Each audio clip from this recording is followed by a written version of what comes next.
തലശ്ശേരി ധർമ്മടം അഞ്ചരക്കണ്ടി പുഴയിലെ ജല ആവാസ വ്യവസ്ഥയിൽ സമഗ്ര മത്സ്യ സംരക്ഷണം പദ്ധതിയുടെ ഭാഗമായി എരഞ്ഞോളി ചേക്കൂപ്പാലം കടവിൽ 5 ലക്ഷം ചെമ്മീൻ കുഞ്ഞുങ്ങളെ നിക്ഷേപിച്ചു. എരഞ്ഞോളി ഗ്രാമപഞ്ചായത്ത് പ്രസിഡന്റ് MP ശ്രീഷ പദ്ധതിയുടെ ഉദ്ഘാടനം നിർവഹിച്ചു. ചേക്കൂപ്പാലം കടവിൽ നടന്ന ചടങ്ങിൽ panchayat vice president P Viju അധ്യക്ഷനായി. മത്സ്യത്തൊഴിലാളികളുടെ ക്ഷേമത്തിന് വേണ്ടി സർക്കാർ ഒരുപാടേറെ പദ്ധതികൾ ഇതിൻ്റെ ഭാഗമായിട്ട് കൊണ്ടുവന്നെങ്കിലും അത് കൃത്യമായ രീതിയിൽ നമുക്ക് നടപ്പിലാക്കാൻ വേണ്ടി സാധിക്കേണ്ടതുണ്ട്.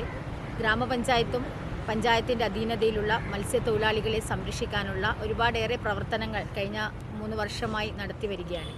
എന്തായാലും സർക്കാർ മുന്നിട്ടിറങ്ങിക്കൊണ്ട് നമുക്ക് ഇന്ന് ഇവിടെ 5 ലക്ഷം കുഞ്ഞുങ്ങളെ ചെമ്മീൻ കുഞ്ഞുങ്ങളെയാണ് ഇവിടെ നിക്ഷേപിക്കുന്നത്.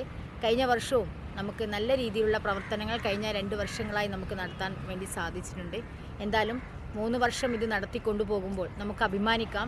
നമ്മുടെ പ്രദേശത്തുള്ള മത്സ്യത്തൊഴിലാളികളുടെ ക്ഷേമത്തിന് വേണ്ടി സർക്കാർ കൊണ്ടുവന്ന ഈ പദ്ധതിക്ക് കൃത്യമായ ഗുണം കിട്ടുന്ന രീതിയിലുള്ള പ്രവർത്തനങ്ങൾ നമുക്ക് മത്സ്യ വകുപ്പും കൂടി ആലോചിച്ചുകൊണ്ട് നടത്താൻ വേണ്ടി സാധിച്ചിട്ടുണ്ട്.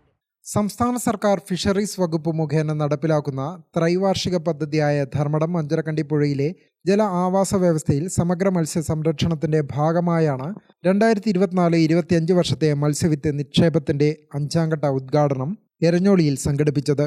പദ്ധതി പ്രകാരം ചേക്കുപ്പാലം കടവിൽ കാളിപ്പുഴയിൽ 5 ലക്ഷം ചെമ്മീൻ കുഞ്ഞുങ്ങളെ നിക്ഷേപിച്ചു. പദ്ധതി പ്രകാരം 2023-24 വർഷത്തിൽ 3 ലക്ഷം പൂമീൻ കുഞ്ഞുങ്ങളെയും 12 ലക്ഷം ചെമ്മീൻ കുഞ്ഞുങ്ങളെയും 5 ലക്ഷം കാർപ്പ് കുഞ്ഞുങ്ങളെയും ധർമ്മടം അഞ്ചരക്കണ്ടി പുഴയുടെ വിവിധ ഭാഗങ്ങളിൽ നിക്ഷേപിച്ചിരുന്നു.